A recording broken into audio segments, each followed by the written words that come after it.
नमस्कार मित्रों, ताजा समाचार सुनने के लिए मेरे न्यूज चैनल को सब्सक्राइब कर लीजिए।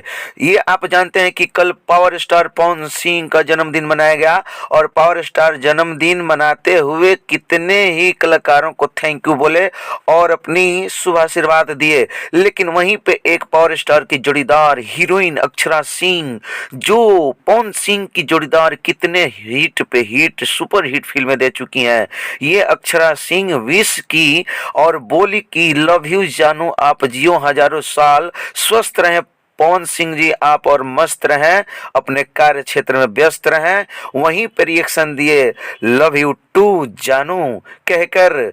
पवन सिंह जी भी अक्षरा सिंह को बहुत दिल से मानते हैं, लेकिन अभी अभी दूरियां हो गई हैं किसी कारणवश। लेकिन ये लोग फिर से काम करेंगे कि नहीं करेंगे, ये भी समाचार हम सुनाएंगे आप लोगों को। लेकिन बहुत सुंदर गिफ्ट देकर अक्षरा सिंह ने विश किया है पवन सिंह को बर्थडे पार्टी को। ये ताजा समाचार हम आपको सुना रहे हैं और बने रहिए मेरे न्यूज चैनल के साथ और सुनते रहिए ताजा ताजा समाचार। धन्यवाद।